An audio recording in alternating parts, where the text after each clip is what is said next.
boleh makan mie instan. Nah itu tuh bener apa enggak sih? Konsumsi lemak, baik apapun lemak-lemakan itu. Makan itu mengonsumsi lemak sehat atau lemak tak jenuh. Makin cepat si otot kita tuh terbentuk. Jadi tetap harus dipenuhin dulu gitu ya si gizi atletnya. Suplemen seperti whey dan BCAA itu hanya dikonsumsi ketika atlet itu kesulitan.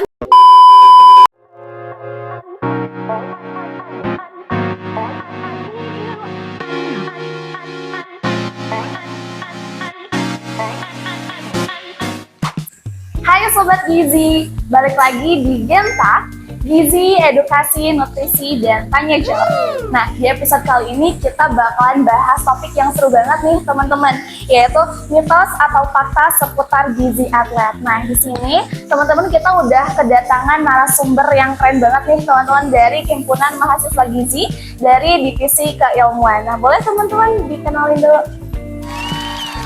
Oke, halo teman-teman, perkenalkan aku Egra Nur Fitriani. Perkenalkan, aku Melisa Dinta Maharani. Halo guys, perkenalkan nama saya Dian Septia. Perkenalkan aku Ajeng Kusuma Wardani. Oke, nah mungkin teman-teman dari Divisi Keilmuan ini bakalan ngejelasin nih bagaimana sih mitos itu beneran mitos atau fakta sih teman-teman. Oke, mungkin lanjut aja ke pertanyaan pertama ya. Pertama nih teman-teman, katanya sebelum bertanding atlet itu nggak boleh makan mie instan. Nah itu tuh bener apa enggak sih? Nah, terkait hal itu tuh fakta ya teman-teman, karena kan pada atlet itu sendiri sebaiknya mengonsumsi mie instan itu dihindari ya teman-teman, selain dari kandungan seratnya yang kurang, terus juga nilai gizinya juga sudah pasti kurang gitu teman-teman, sehingga harusnya dihindari ya oleh para atlet. Kemudian mie instan itu dapat mengganggu pencernaan pada atlet itu sendiri karena dapat menarik cairan tubuh. Nah, pada atlet itu sendiri berpotensi untuk mengalami dehidrasi gitu teman-teman. Kemudian selain itu, makan mie instan juga dapat membuat atlet itu cepat kenyang, karena yang kita ketahui ya bahwa setelah makan mie instan itu perut cepat kenyang gitu dan terasa begah. Hal itu akan menyebabkan si atlet itu kan cepat kenyang, sehingga mengurangi potensi untuk mengonsumsi makanan bergizi seimbang. Oleh karena itu, pernyataan yang tadi disebutkan oleh Teh Kiki itu termasuk fakta ya teman-teman. Oke, berarti fakta itu. ya, tapi bukan Betul. berarti tidak boleh Teh ya. Tetap Betul. boleh, cuman mungkin dikonsumsinya setelah bertanding aja gitu. Betul teman-teman, seperti itu. Oke, mungkin langsung ke pertanyaan kedua ya. Untuk selanjutnya ada juga nih kakak ya, katanya kalau atlet itu wajib banget konsumsi suplemen kayak whey protein, BCAA gitu ya. Nah itu tuh mitos atau fakta sih?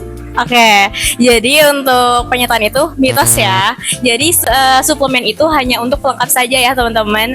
Nah, tetap ya kebutuhan gizi harian seorang atlet itu harus dipenuhi dari makanan utuh atau yang biasa disebut dengan whole foods. Nah, suplemen seperti whey dan BCAA itu hanya dikonsumsi ketika atlet itu kesulitan untuk mencapai target protein hariannya.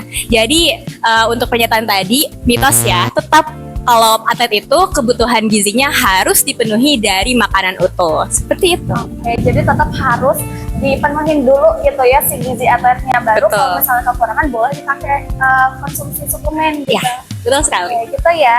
Oke, mungkin next ya. Pertanyaan selanjutnya nih. Nah, kalau misalnya, ini sering banget ya aku denger gitu ya Teh, katanya kalau misalnya kita makin banyak makan protein, itu tuh bakalan makin cepat si otot kita tuh terbentuk. Nah, itu bener nggak sih? Terkait hal tersebut itu mitos ya teman-teman, karena kan meskipun kita mengonsumsi protein yang tinggi dan juga penting untuk perbaikan massa otot, tetapi tubuh kita juga memiliki batas kemampuan untuk menyerap dan menggunakan protein dalam satu waktu.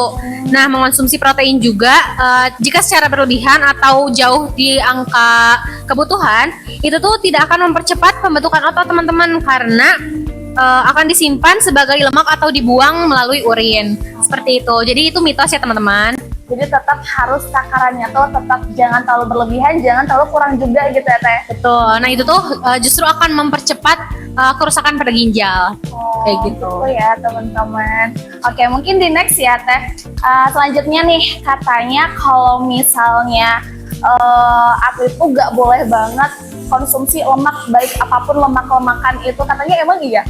Nah, terkait pertanyaan tersebut mitos ya Teh, karena sebetulnya lemak itu tetap dibutuhkan tubuh kita sekitar 20 sampai 35% dari total kalori harian gitu, terutama lemak esensial yang berperan penting untuk memproduksi hormon, terus penyerapan vitamin larut lemak seperti vitamin A, D, E, K kan. Terus untuk sebagai sumber energi jangka panjang juga gitu. Jadi sebetulnya bukan dihindari, tapi harus dipilih jenis lemaknya gitu. Nah, misalnya jangan hindari konsumsi lemak trans atau lemak jenuh gitu, misalnya gorengan atau makanan cepat saji gitu. Atau jadi utamakan itu mengonsumsi lemak sehat atau lemak tak jenuh kayak alpukat bisa, atau kacang iya bisa almond juga, atau kacang-kacangan, atau ikan laut yang tinggi omega 3 sama omega 6. Mungkin untuk pertanyaan itu mitos ya Teh. Mitos teman-teman ya. Yang penting kita konsumsinya lemak yang baik-baik aja kayak barusan ya, alpukat, terus ada almond juga gitu teman-teman. Oke, mungkin next ya. Dan mungkin ini bakalan jadi pertanyaan terakhir nih Teh ya. Yang terakhir katanya kalau misalnya setelah olahraga nih, katanya kita tuh gak boleh minum minuman dingin. Nah, itu tuh mitos atau fakta sih sebenarnya? Nah, jawabannya itu mitos ya. Justru meminum air dingin itu dapat menjaga suhu tubuh agar tidak terlalu tinggi gitu setelah olahraga. Tapi yang perlu diingat bahwa air dingin atau air sejuk ya Teh, bukan air es gitu. Justru kalau air es itu dapat menyebabkan gangguan pencernaan seperti nyeri perut atau bahkan dapat menyebabkan pusing juga nih Teh. Jadi jawabannya mitos ya. Tapi yang aku tangkap nih ya dari obrolan kita hari ini, mungkin mau itu protein, mau itu lemak, mau itu air dingin mungkin ya, selagi kita konsumsinya kayak benar gitu, nggak terlalu berlebihan juga, mungkin itu bakal aman-aman aja gitu ya Teh. Betul. Nah, ini jadi insight baru nih buat aku gitu ya, barangkali buat teman-teman yang lagi nonton juga nih, barangkali baru tahu ya teman-teman, seperti itu kebenarannya dari teteh-teteh divisi keilmuan. Oke, nah mungkin itu aja nih Sobat Gizi, barusan tuh ada 5 ya, ada 5 mitos fakta seputar gizi atlet nih teman-teman. Mungkin seperti itu aja ya Teh, dicukupkan sekian aja. Terima kasih banyak buat Teh Egra, Teh Melisa, Teh Dian, sama Teh Ajeng juga yang udah mau menyempatkan waktunya gitu ya. Buat teman-teman jangan lupa ya di komen juga, like, share, dan subscribe juga teman-teman. Barangkali teman-teman mau kita bikin konten apa lagi nih, boleh di komen-komen aja. Kayak gitu ya. Bye-bye.